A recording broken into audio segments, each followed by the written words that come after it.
Every Who down in Whoville liked Christmas a lot.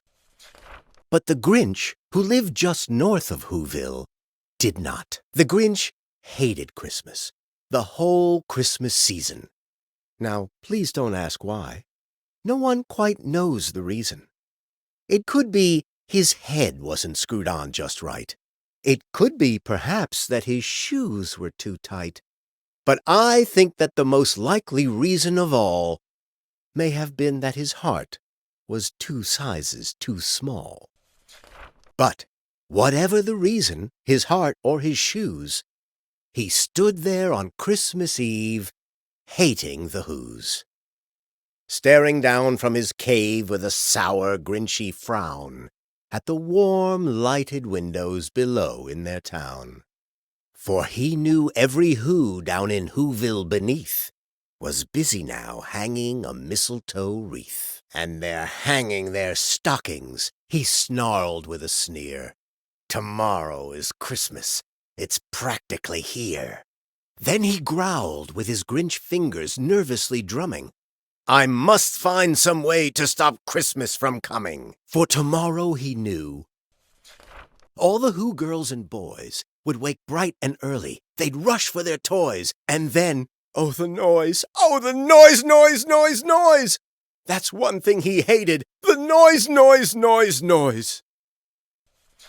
Then the Whos, young and old, would sit down to a feast, and they'd feast, and they'd feast, and they'd feast, feast, feast, feast. They would feast on Who pudding and rare Who roast beast, which was something the Grinch couldn't stand in the least. And then they'd do something he liked least of all. Every Who down in Whoville, the tall and the small, would stand close together with Christmas bells ringing. They'd stand hand in hand, and the Whos would start singing. They'd sing, and they'd sing, and they'd sing, sing, sing, sing. And the more the Grinch thought of this Who Christmas sing, the more the Grinch thought, I must stop this whole thing. Why, for 53 years I've put up with it now. I must stop this Christmas from coming. But how? Then he got an idea. An awful idea. The Grinch got a wonderful, awful idea. I know just what to do, the Grinch laughed in his throat, and he made a quick Santa Claus hat and a coat. And he chuckled and clucked, what a great Grinchy trick! With this coat and this hat, I look just like St. Nick. All I need is a reindeer. The Grinch looked around.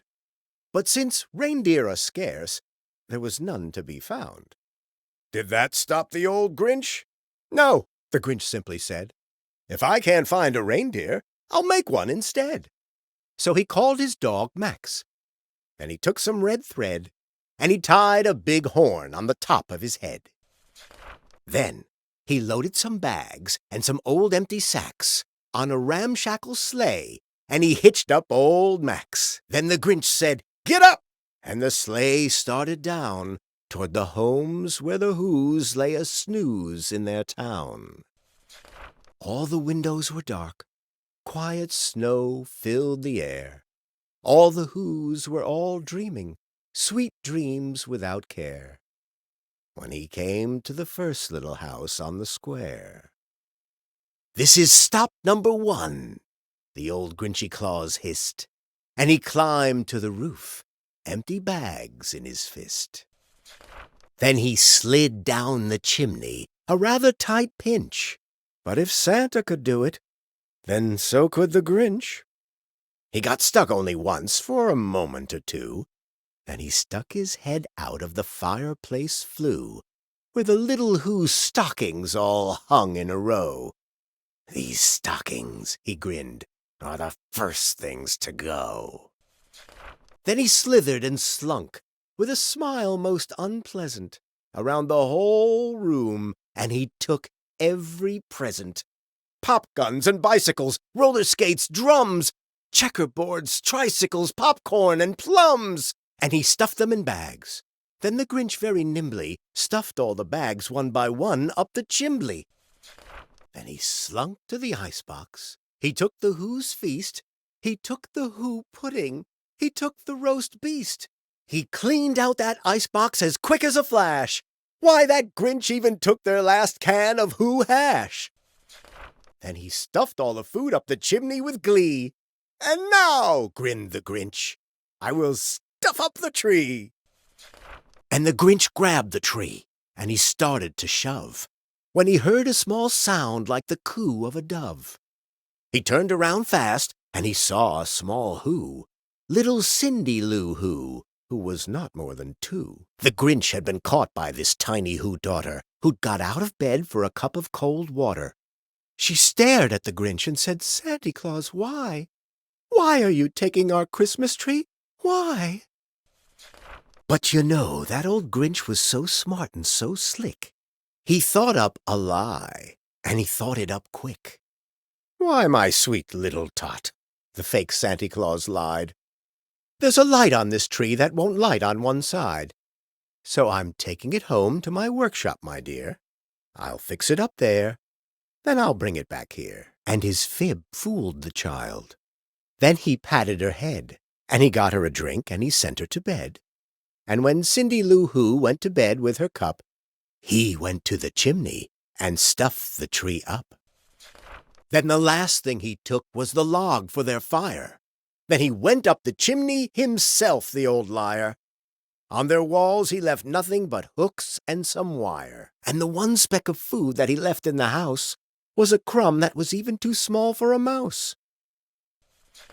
Then he did the same thing to the other Who's houses, leaving crumbs much too small for the other Who's mouses. It was 1/4 dawn, all the Who's still abed, all the Who's still a snooze, when he packed up his sled. Packed it up with their presents, the ribbons, the wrappings, the tags and the tinsel, the trimmings, the trappings. 3,000 feet up the side of Mount Crumpet, he rode with his load to the tip-top to dump it. "Pooh-pooh to the Who's," he was Grinchishly humming. "They're finding out now that no Christmas is coming. They're just waking up. I know just what they'll do. Their mouths will hang open a minute or two. Then the Who's down in Whoville will all cry boo-hoo." "That's a noise," grinned the Grinch, "that I simply must hear."